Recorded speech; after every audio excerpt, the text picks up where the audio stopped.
ये वो तरीकाकार हैं जो कोई भी अपने मसले या स्ट्रेस को डील करने के लिए यूज़ करता है। ये वो 7 गलत तरीकाकार हैं।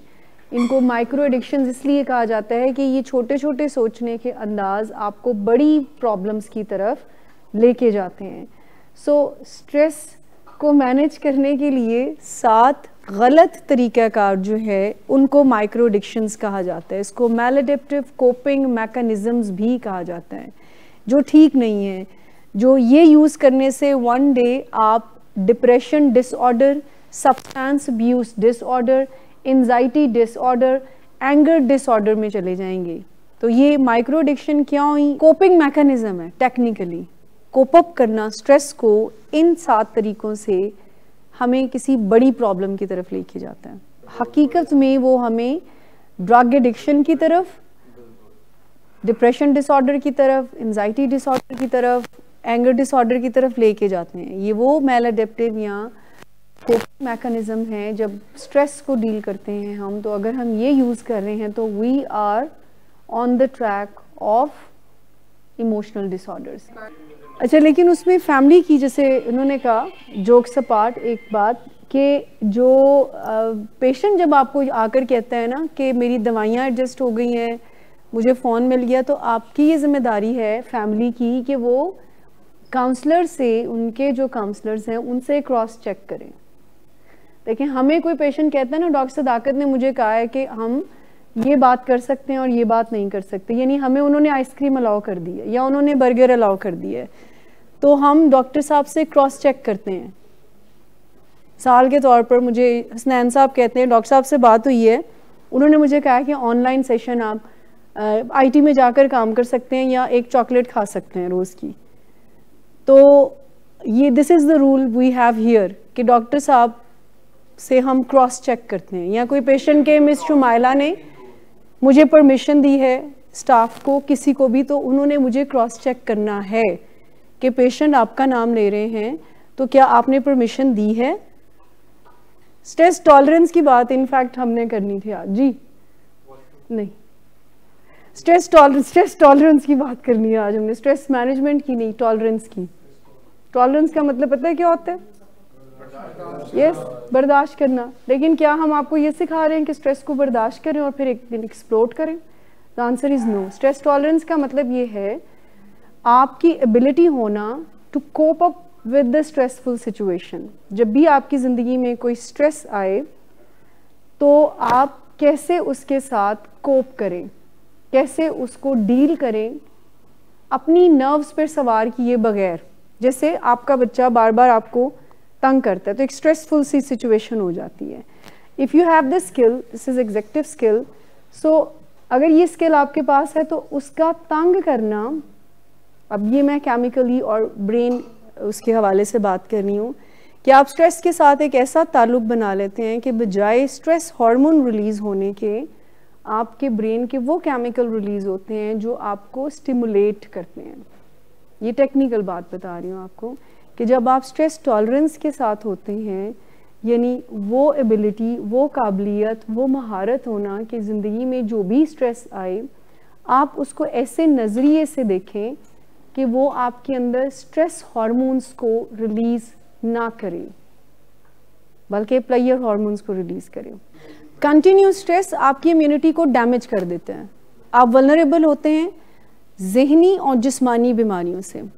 एक स्ट्रेस हार्मोन है जिसको कोर्टिसोल कहते हैं, उसके लेवल्स इंक्रीज होते हैं, आपकी हीलिंग प्रोसेस वीक हो जाता है ज़िंदगी में, आपका डाइजेस्टिव ट्रैक्स ख़राब हो जाते हैं, आपको हार्ट डिजीज़ का मसला हो सकता है, आपका ब्लड फ्लो, ब्लड प्रेशर के प्रॉब्लम्स हो सकते हैं।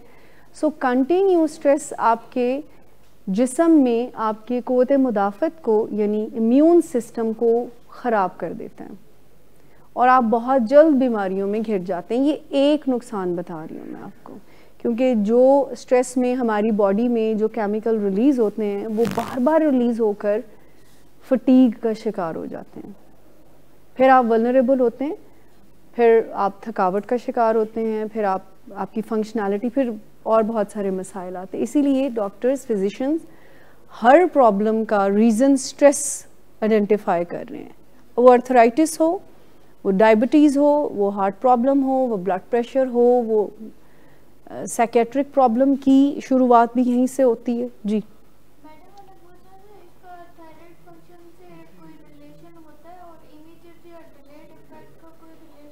बिल्कुल, थायराइड फंक्शन से भी बहुत सारे हार्मोन्स में वो भी आता है, वो भी केमिकल हार्मोन है ना, उससे रिलेट मतलब हर केमिकल बॉडीली जो केमिकल्स हैं उनके साथ या ब्रेन के केमिकल्स हैं उनके साथ होता है। ज़्यादा टेक्निकलिटीज़ में नहीं जाते, आप समझ लें कि स्ट्रेस हार्मोन ज़्यादा होने से बहुत सारी जहनी और जिस्मानी बीमारियां हो सकती हैं। आप फ्रेजाइल होते हैं, आप सेंसिटिव होते हैं, आप वल्नरेबल होते हैं।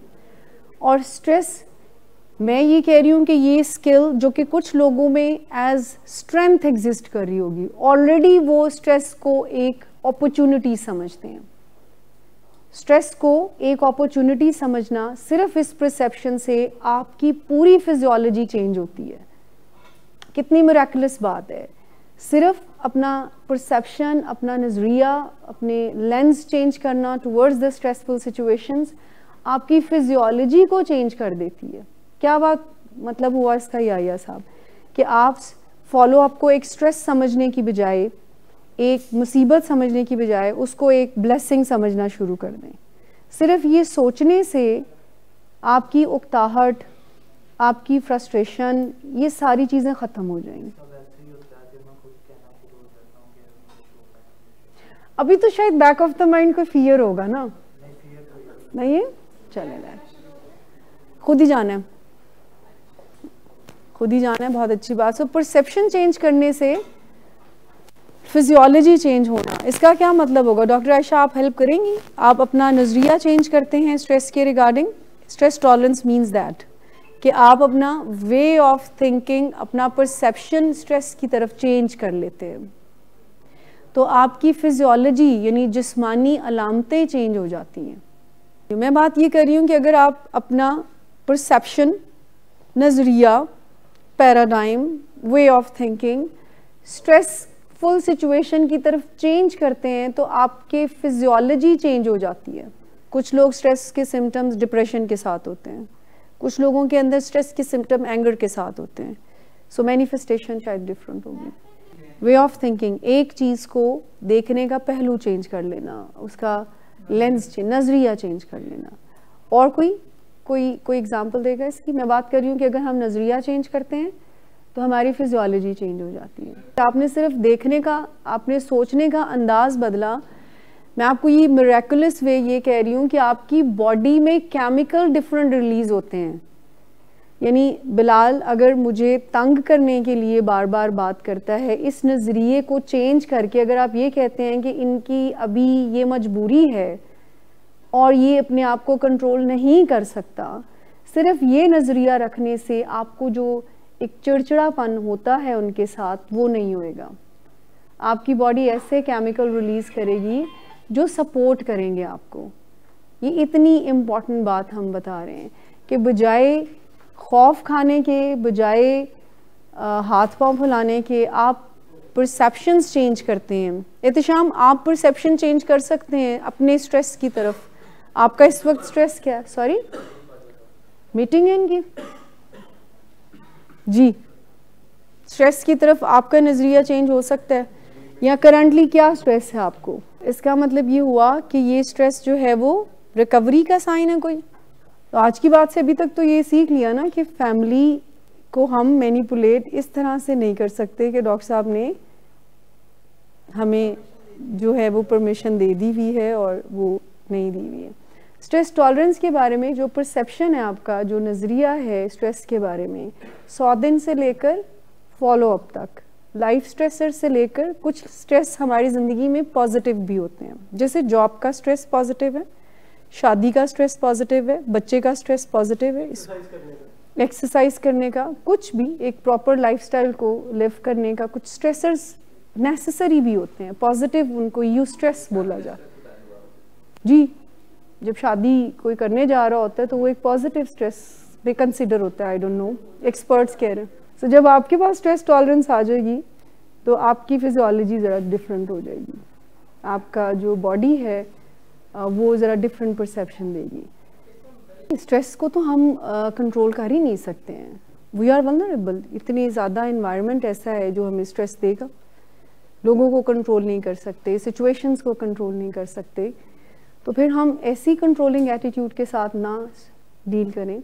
हाँ, ये हम ज़रूर कर सकते हैं। अब जैसे फैज़ान साहब की मदर यहाँ पर हैं, फैज़ान मुग़ल साहब की, तो ये काफ़ी स्ट्रेस लेती हैं उनका, और इसी स्ट्रेस की वजह से आपकी शुगर भी डिसऑर्डर हुई, उसके लेवल्स भी, और आपका ब्लड प्रेशर भी।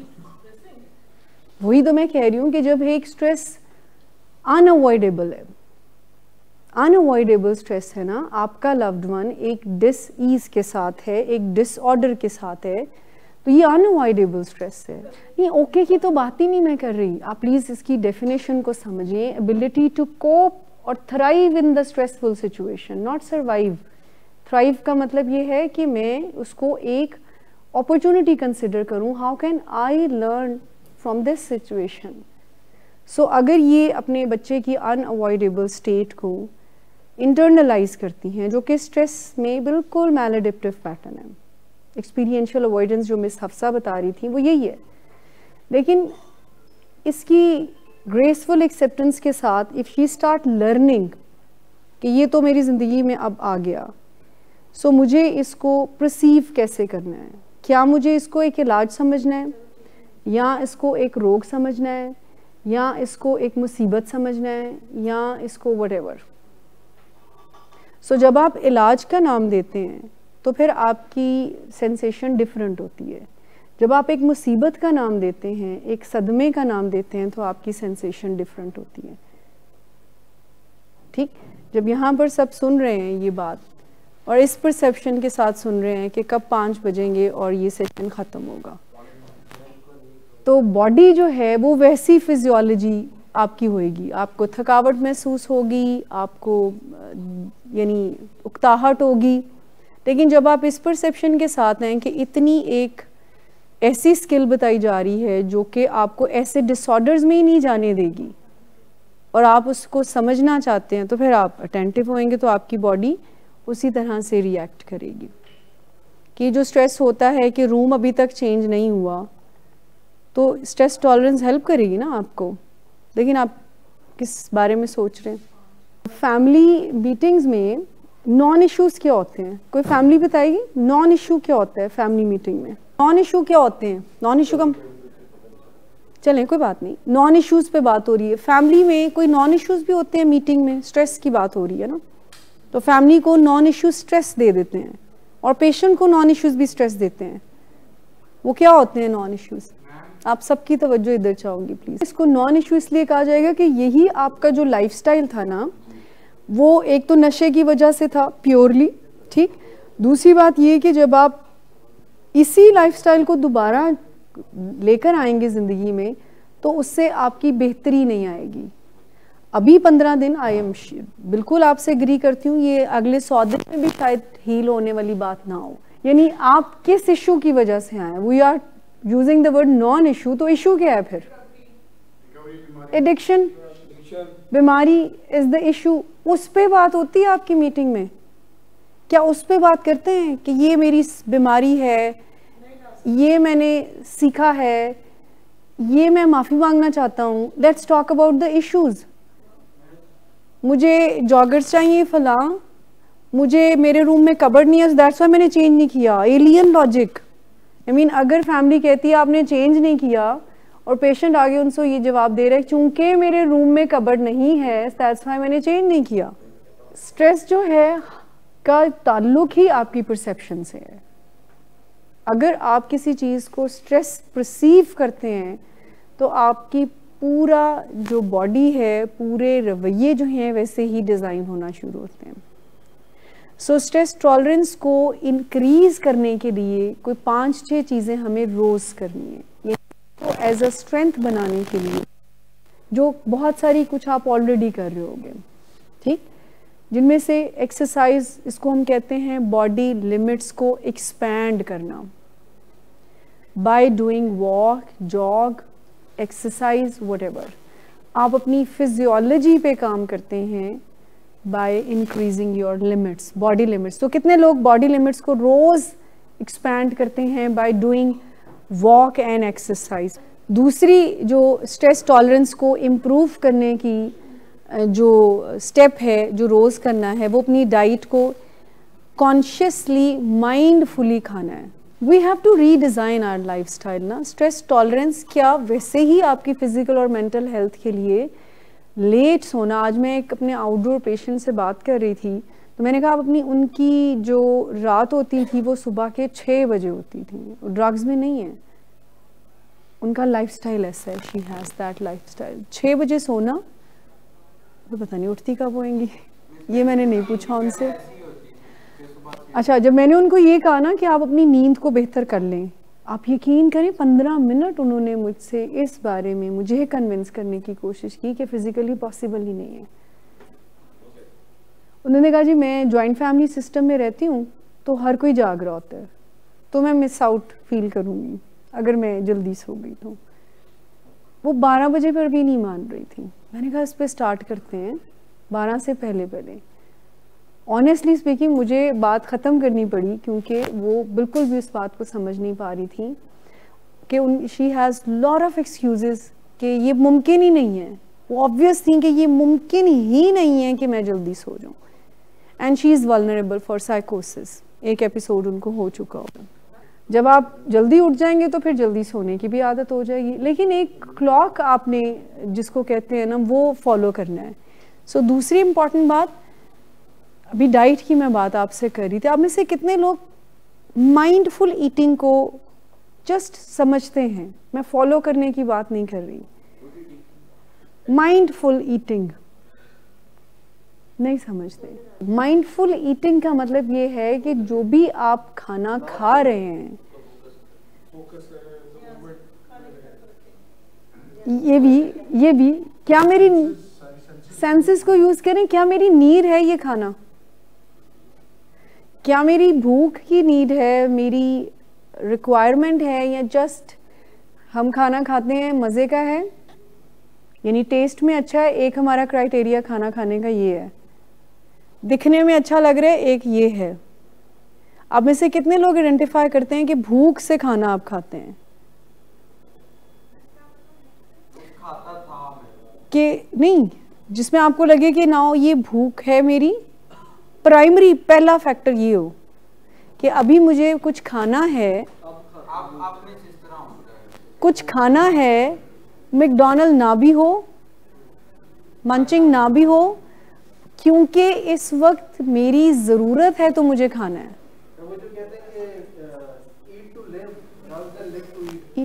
अब ये जब हम इमोशंस उसमें डालते हैं ना अपने खाने में पूरी तरह से, तो फिर हमें, आपने कभी नोट नहीं किया कि जब भी जैसा खाना हम खाते हैं, ये जो अभी मंचिंग की बात हो रही थी, ये चिप्स, ये जितना भी जंक है, ये एग्जैक्टली स्ट्रेस इंड्यूसिंग, इसको कहते हैं मेलाफाइडी फूड्स। जितना भी प्रोसेस्ड फूड जिसको कहा जाता है, रिफाइंड फूड, ये स्ट्रेस इंड्यूस करता है आपके अंदर। इसके ऊपर रिसर्च है बहुत बड़ी, बहुत अरसा पहले वो भी आ जाते हैं, लेकिन इनको मेलाफाइडी फूड्स कहा जाता है। टॉलरेंस, स्ट्रेस टॉलरेंस हम खाते ही तब हैं जब ऑलरेडी टॉक्सिन्स हमारी बॉडी, इंतहाई अहम बात बता रही हूँ जो मुझे रिसेंटली पता चली, जब हमें प्यास लगती है और हमें भूख लगती है, जब हम खाते हैं अपनी प्यास को महसूस करके पानी पीते हैं और भूख को महसूस करके खाते हैं, ऑलरेडी हमारी बॉडी टॉक्सिन्स बना चुकी होती है। इसीलिए अब के एक्सपर्ट टाइमिंग्स की बात करते हैं कि हर तकरीबन 4 से 5 घंटे के बाद आपने कुछ इनटेक लेना है जो कि आपके भूख पे डिपेंड ना करता हो, आपकी फिजियोलॉजी की नीड है वो बेशक नट्स हो जाएं, फ्रूट्स हो जाएं, कुड बी एनीथिंग। सो ये डाइट आपके स्ट्रेस टॉलरेंस को बेहतर बनाती है, और उसमें मैं आपसे बात कर रही हूँ माइंडफुल ईटिंग की। मैं ये नहीं कह रही आपसे कि ये छोड़ दें और ये खा लें, I am just telling you that कि माइंडफुल होकर खाएं। क्या ये इस वक्त मेरी बॉडी की नीड है या मेरी नीयत की नीड है, और अगर नीयत की है तो मुझे उसको कैसे डिच देना है या कैसे उसको रिजॉल्व, थोड़ा पोर्शन कम कर लें, पोर्शन कम कर लें। इसको हम कहते हैं हाई वॉल्यूम फूड जिसमें कैलोरीज कम होती हैं लेकिन वो ज़रा पेट को भरी भरी फीलिंग्स देती हैं, वो ढूंढें। जैसे सैलड्स हैं, जैसे एग्स हैं, जितना भी ये नहीं हो, अगर वो हाई फाइबर भी कह सकते हैं। जैसे कॉर्न सबसे ज़्यादा हाई वॉल्यूम फूड है, इसका कैलोरी नंबर बहुत कम है लेकिन इसके स्टमक फीलिंग्स जो हैं वो बहुत ज़्यादा उससे आती हैं। सो आप अगर ऐसी फीलिंग आती हैं, आप ये माइंडफुलनेस की बात हुई ना कि आप कहते हो भूख नहीं होती बट मेरा दिल चाहता है मैं खाए जाऊँ, सो पानी पिया करें। खाने से पहले ऐसा सैलड लें विदाउट ड्रेसिंग, पहले वो खाएं फिर अपना खाना खाएं, लेकिन अपनी मदर को स्ट्रिक्टली कह दें कि मुझे ये एक लिमिटेड अमाउंट खाने की दें। जैसे बहुत ज़्यादा हैवी ड्रेसिंग वाले सैलड्स भी तो होते हैं ना, मेयोनेज़ और भी बहुत सारी चीज़ें होती हैं, I don't know. Olive oil अगर थोड़ा सा आपने डाल दिया है वो बस डाल लें। लेकिन मैं आपसे बात, इसमें हमने ज़्यादा टेक्निकलिटीज़ में नहीं जाना। स्ट्रेस टॉलरेंस बेहतर होती है बॉडी लिमिट्स को एक्सपैंड करने से, यानी वॉक एंड एक्सरसाइज करने से। स्ट्रेस टॉलरेंस बेहतर होती है माइंडफुल ईटिंग से। आप पूरे कॉन्शियस एक एक बाइट को एंजॉय करके खाएं और भूख से खाएं, नीयत से ना खाएं, इमोशन से ना खाएं, अपनी नीड के मुताबिक खाएं, इमोशनल ईटिंग ना करें। तीसरी, अपनी स्लीप को इम्प्रूव करने के लिए स्लीप हाइजीन के ऊपर काम करना शुरू कर दें। नेचुरल हाइजीन जो है स्लीप की, उसके ऊपर काम, आपको बेशुमार हेल्प मिल जाएगी। सोने से पहले गर्म पानी का शावर लेना बेहतर करता है आपको, दूध गर्म पीना वो आपकी नींद को बेहतर करता है, इन्वायरमेंट क्रिएट करना। तो ये तीसरी चीज़ होगी। चौथी चीज़ जो मैं आपको शुरू से बता रही हूँ, परसेप्शन चेंज करना। स्ट्रेस टॉलरेंस इम्प्रूव होगी when you start changing your perception towards the stress. नींद नहीं आ रही गजनफर साहब, तो कोई गल नहीं, चेंज योर परसेप्शन। जब आपकी बॉडी बहुत थक टूट जाएगी ना, उसने एट द एंड नींद में ही आना है, लेकिन आपका जो स्ट्रेसफुल परसेप्शन है ना उसके बारे में, वो आपके अंदर ऐसे हार्मोन केमिकल रिलीज करता है कि वो आपके लिए अनबेरेबल हो जाए। फॉलो अप हो, इंडोर्स हो, इट कुड बी एनीथिंग। आप सिर्फ अपना देखने का नजरिया चेंज करते हैं, इसकी परसेप्शन चेंज कर लेना। स्टैंड्स को हमारे पेशेंट परसीव क्या कर रहे होते हैं, पाबंदियाँ, रिस्ट्रिक्शंस, उसका परसेप्शन ये है ना। परसेप्शन चेंज करने से, स्टैंड का परसेप्शन ये है कि रिस्ट्रिक्शन है, बोरियत है, फलां है, ये मिसिंग आउट फील करना।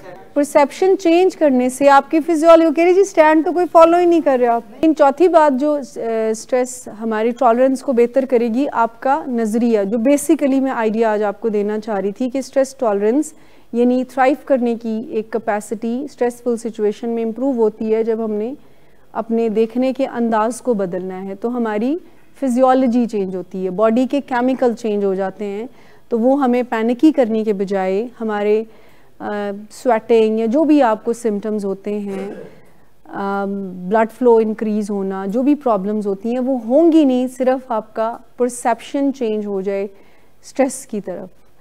देखिए वॉक बॉडी लिमिट्स को एक्सपैंड करते हैं ना, तो वी स्टार्ट फीलिंग गुड। जो वो केमिकल वॉक से रिलीज होते हैं ना, जो एंडोर्फिन्स एंड एनकेफ्लिन्स की बात करते हैं, तो वी फील गुड। जब हम अच्छा महसूस करते हैं तो फिर हमारी मोटिवेशन अप होती है। खाने के बारे में हमेशा हम ये कहते हैं कि स्टूडेंट बन जाएं, कि आप हेल्दी ईटिंग की तरफ आएंगे, ये अपने आप को सिखा लें कि अच्छा मुझे जितना मेरी कैपेसिटी में हो उसको मैं करूं। सो परसेप्शन चेंज करना शायद इस वक्त मुश्किल हो, हालांकि सबसे इम्पॉर्टेंट वो है। अगर आप कॉग्निटिवली बहुत साउंड हैं और आप बहुत अच्छे से व्यू कर सकते हैं तो आप वहाँ से स्टार्ट कर लें, लेकिन कैपेसिटी इंक्रीज करने के लिए you have to work on your physiology by doing walk. Then you start feeling good and then you can change your perception at that time. मतलब स्ट्रेस के साथ अपॉर्चुनिटी समझना उसको, रादर के कोई एक क्राइसिस समझना। ठीक, तो स्टैंड्स को जब हम सेफ्टी का परसेप्शन देंगे तो वो हमारे कोर्टिसोल लेवल को ज़रा इन ऑर्डर रखेगा, और अगर हम इसको रिस्ट्रिक्शन का परसेप्शन समझेंगे तो फिर ये अबेंडेंट फाइट और फ्लाइट के केमिकल्स को रिलीज करेगा। परसेप्शन की बात कर रही हूँ, अगर हम उसको कोई रिस्ट्रिक्शन और कोई पाबंदी और कोई अजाब समझेंगे, इवन फॉलोअप को भी या इंडोर्स को भी, जिस भी स्ट्रेस की बात आप कर रहे हो, जो भी थ्रेटनिंग आपको लगता है, तो आपका जो स्ट्रेस हार्मोन है, one of the stress hormones cortisol, वो इंक्रीज होता है, ठीक। लेकिन अगर आप परसेप्शन चेंज करते हैं, मैं बहुत हैरान हुई थी ये पढ़ के, अगर आप स्ट्रेस की तरफ परसेप्शन चेंज करते हैं तो आप अपॉर्चुनिटी जब इसको समझते हैं तो आपका डोपामाइन इंक्रीज होता है, देन यू फील गुड। जब आप when you start taking the crisis as an opportunity तो आपका केमिकल ही चेंज हो जाता है। हाउ कैन आई, रिसर्च के बगैर मैं कैसे बात करूँगी आपसे, नहीं ऐसी बात। ये जो स्ट्रेस टॉलरेंस है एग्जेक्टिव स्किल है, और एग्जेक्टिव स्किल्स की बुक बेशक आप लें, स्मार्ट बट स्कैटर्ड के नाम से है, उसमें ये सारी चीज़ें आपको मिल जाएंगी। गूगल भी करेंगे तो उस पर भी मिल जाएगी कि स्ट्रेस टॉलरेंस बिल्ड करने से आपकी फिजियोलॉजी में स्ट्रेस हार्मोन की बजाय स्टिमुलेट फील करते हैं आप। स्ट्रेस को चेंज, आपको मैं बुक ले जाए मुझसे आज, पढ़े जाकर उसको, ठीक। Thank you very much ji.